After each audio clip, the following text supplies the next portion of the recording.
प्रकृति यानी हमारा बॉडी का कॉन्स्टिट्यूशन, हमारी जो प्रकृति है वो 3 दोषों से मिलकर बनी होती है, वात, पित्त और कफ से।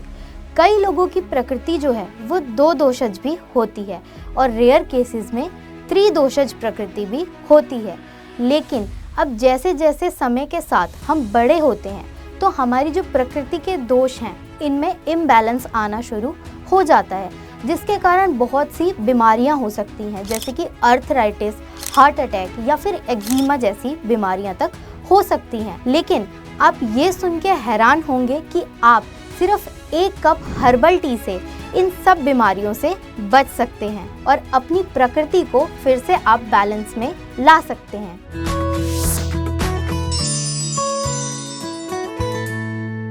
नमस्कार दोस्तों, मैं हूं doctor Muskan Gupta from Divya ऋषि आरोग्यम संस्थान। तो अब हम बात करते हैं कि आपको कैसे पता चलेगा कि आपकी जो प्रकृति के दोष हैं, वात, पित्त और कफ, उनमें से कौन सा दोष जो है वो प्रकोपित है या मैं कहूँ इम्बैलेंस है। तो सबसे पहले हम बात कर लेते हैं वात दोष की। अगर आपकी बॉडी में वात दोष इम्बैलेंस है तो सबसे पहले आपको अपनी स्किन जो है वो बहुत ज़्यादा ड्राई लगेगी, चाहे फिर आप कितना भी उस पर ऑयलिंग करें, मॉइस्चराइज़र लगाएं, बट वो ड्राई ही रहेगी। उसके बाद नींद आपकी बहुत ज़्यादा डिस्टर्ब्ड रहती होगी, अक्सर चीज़ें आप जल्दी भूलते होंगे, एंग्शियस थॉट्स आपको बहुत ज़्यादा आते होंगे। और सबसे मेन फीचर अगर आपके शरीर में वात इम्बैलेंस है तो वो ये है कि आपकी डाइजेशन जो है वो एक जैसी नहीं रहेगी। कभी तो खाना खाने पर अच्छे से आपका खाना पचेगा, लेकिन कभी कभार आपका खाना बिल्कुल भी नहीं पचेगा और आपको भूख नहीं लगेगी। तो ये सबसे बड़ा सिम्टम है आपके वात दोष इम्बैलेंस होने का।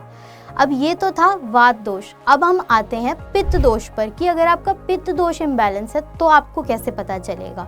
तो आपकी स्किन जो है वो हल्की टच करने पर आपको वार्म लगेगी, हल्की सी गर्म लगेगी। आपकी बॉडी में हो सकता है आपको जलन जैसा महसूस होता हो, पैर के तलवों से या हाथ की पाम से हो सकता है आपको ऐसा लगता हो कि जलन हो रही है।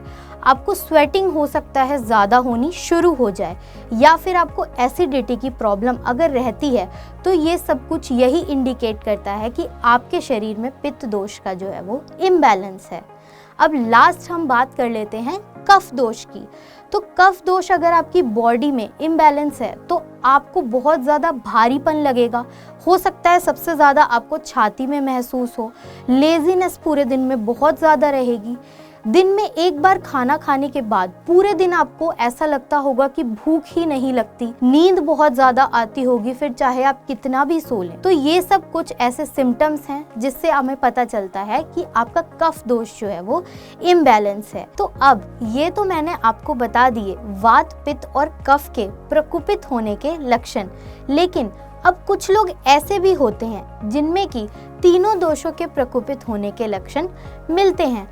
तो आज मैं आपको वात, पित्त और कफ की हर्बल टी के साथ साथ एक त्रिदोषज यानी कि तीनों दोषों के प्रकोपित होने वाले लोगों के लिए भी एक हर्बल टी बनाना सिखाऊंगी, जो कि बहुत ही आसान है।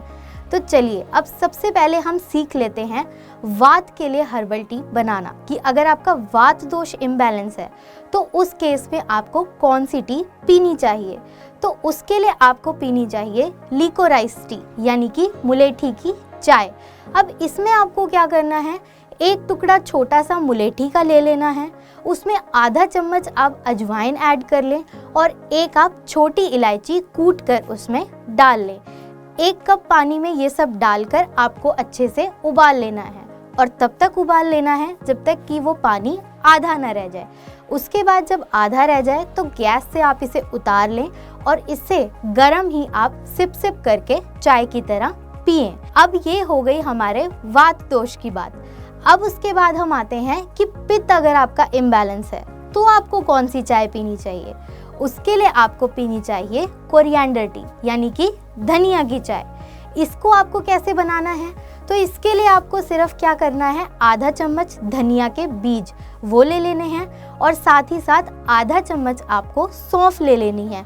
इन दोनों को आपको 1 कप पानी के अंदर डाल लेना है और अच्छे से उबाल लेना है और कुछ देर के बाद आप 3 से 4 पुदीना के पत्ते इसमें ऐड कर दें और इसे उबाल लें उसी तरीके से। और जब आधा रह जाए पानी तो इसे गैस से उतार कर आप चाय की तरह सिप सिप करके पीजिए। अब हमारी वात और पित्त दोष की बात हो गई। अब हम बात कर लेते हैं अपने कफ दोष के बारे में। तो कफ दोष के लिए आपको पीनी चाहिए मोरिंगा टी, यानी कि मोरिंगा की चाय। उसके लिए आपको आधा चम्मच मोरिंगा पाउडर ले लेना है, और इन केस अगर आपके पास मोरिंगा के पत्ते अवेलेबल हैं तो आप 3 से 4 पत्ते भी ले सकते हैं। अब इसके बाद आधा चम्मच आपको सूखे हुए अदरक का यानी सौंठ का पाउडर ऐड कर लेना है, और उसी के साथ एक छोटा टुकड़ा दालचीनी का ऐड कर लें और 2 चुटकी हल्दी भी मिला लें। इसके बाद सेम तरीके से ही आपने इसे भी उबालना है, और आधा बचने के बाद गैस से उतार कर इसे सिप सिप करके आपने गरम ही पीना है। तो दोस्तों, ये तो मैंने आपको बता दी सिंगल दोष वालों के लिए हर्बल टी, यानी कि जिनके एक दोष इम्बैलेंस है।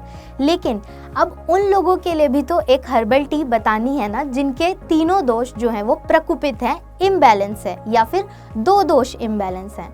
तो उनके लिए भी बहुत ही आसान सी एक हर्बल टी है, जिसमें आपको क्या करना है, 1 ग्लास आपको गुनगुना पानी ले लेना है। जी हाँ, आपको गर्म बहुत ज़्यादा पानी नहीं लेना है, सिर्फ गुनगुना लेना है। उसके अंदर आप 1 चम्मच शहद ऐड कर लीजिए, और 1 चम्मच के करीब ही आप ताज़े नींबू का रस ऐड कर लीजिए। जी हाँ, सिर्फ इतनी ही सिंपल है ये आपकी हर्बल टी। इसे आप डेली मॉर्निंग में खाली पेट लेना शुरू कीजिए, एंड रिजल्ट्स आपके सामने आपको नज़र आएंगे। तो फ्रेंड्स, अभी मैंने आपको बताया कि आप कैसे हर्बल टीज का यूज़ करके अपने तीनों दोषों को आप बैलेंस में ला सकते हैं। लेकिन आजकल बाज़ार में बहुत से तरीके की हर्बल टीज आती हैं, जिन्हें कि लोग बिना अपना बॉडी टाइप जाने पी रहे हैं। तो वो हर्बल टी आपकी बॉडी में फ़ायदे से ज़्यादा आपको नुकसान कर सकती है, क्योंकि आप अपने बॉडी टाइप के अकॉर्डिंग उसे नहीं पी रहे हैं। तो अगर आप स्पेसिफिकली अपने बॉडी टाइप के अकॉर्डिंग कोई हर्बल टी प्रिपेयर कराना चाहते हैं, या उसके बारे में कुछ पूछना चाहते हैं, तो आप हमारी वीडियो के नीचे कमेंट करके पूछ सकते हैं। सो आई होप ये वीडियो आपको अच्छी लगी हो एंड आपके काम आए। और अगर आपको कोई और समस्या है आपकी बॉडी में, जिसके लिए आपको लगता है कि आपको आयुर्वेदिक कंसल्टेशन की नीड है, तो आप स्क्रीन पर दिए गए नंबर पर कॉल कर सकते हैं, या फिर आप हमें विजिट कर सकते हैं दिव्य ऋषि आरोग्यम संस्थान में। हमारा एड्रेस है दिव्य ऋषि आरोग्यम संस्थान, 468/1 शिवाजी मार्केट, पीतमपुरा, न्यू दिल्ली 110034। धन्यवाद।